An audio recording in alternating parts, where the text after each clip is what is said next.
As Jesus traveled around, going from town to town, house to house, he was preaching and teaching, doing miracles.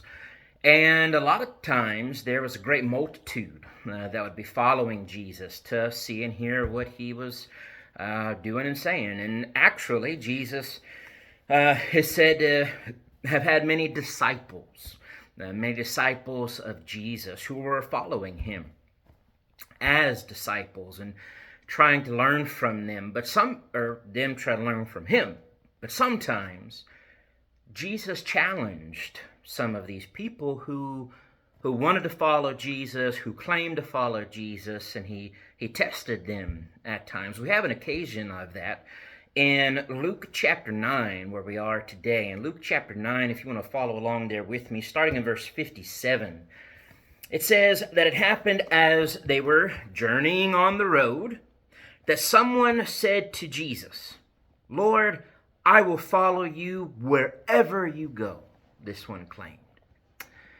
This person, at least in Luke's count, doesn't say who it was, just some person as they're traveling down the road, and maybe one who was following Jesus, maybe one who was considered a disciple of Jesus. He says, "Jesus, I will follow you wherever you go. I'm with you. Let's go." Notice Jesus' response to him. Jesus said to him, "Well, foxes have holes to live in.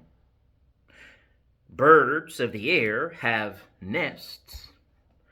But the Son of Man has nowhere to lay his head." Why do you think Jesus said that to that man? The whole point of this.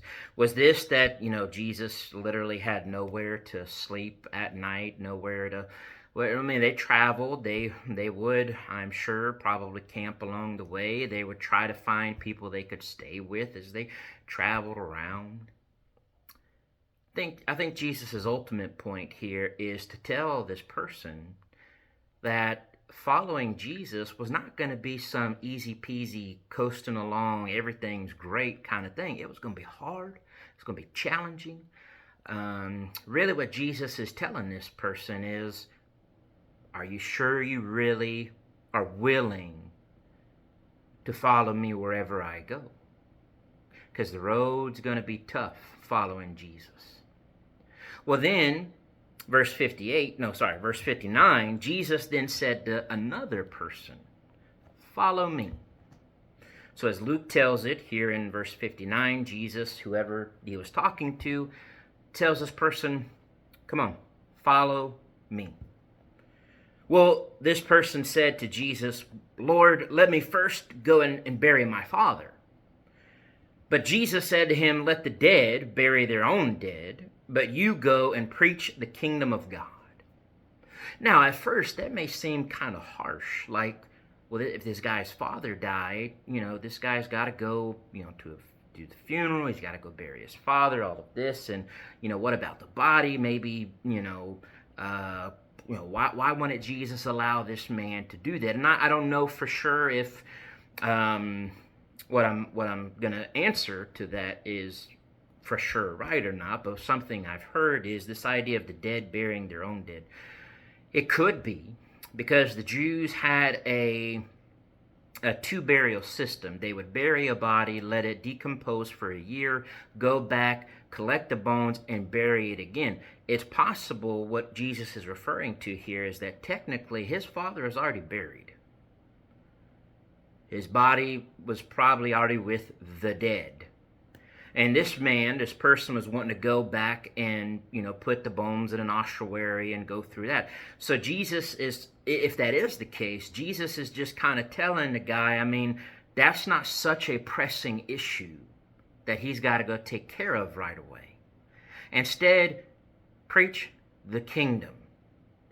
There's something more important right now that needs to be done than the second burial process that you want to do.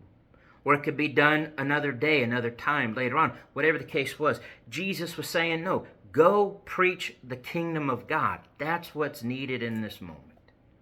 And then another also said, "Lord, I will follow you. I'll follow you.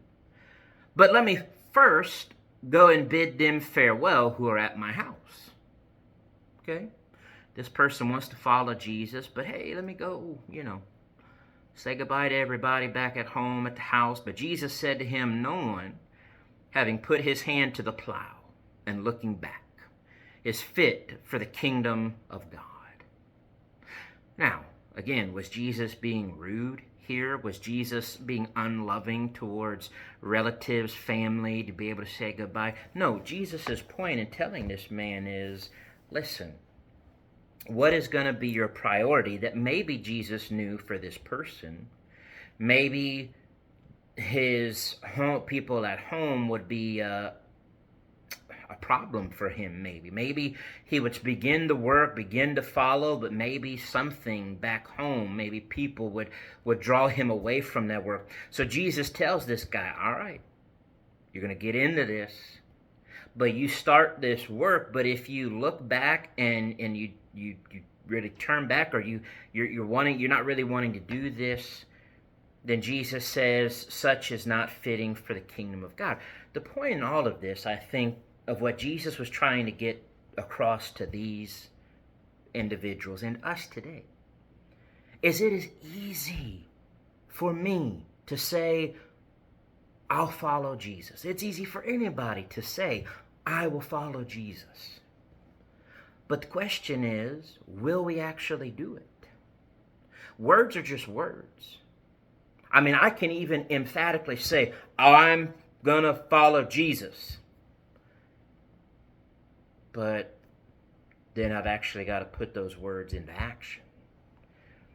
And so what we can learn from this, from each of these, I mean, have we counted the cost of what it is to follow Jesus? Are we truly willing to follow Jesus? Are we putting God first? Are we willing to put God first? And to live for Him above all else, above all the other cares and whatever of the world. Putting God first to follow Him, to follow Jesus. I think that's really what all of this is about, because Jesus had plenty of people, as we're seeing here. I'll follow you. Jesus called people to, well, okay, but first I got to this. Oh, well, I got to do that. Oh, well, yeah, I'll follow you, but nah, if it gets too hard, I'm just going to, quit and go back home. Jesus was telling them, if you're going to follow me, then you've got to be all in. 110%. You've got to follow me with all your heart. And that's really the message to us.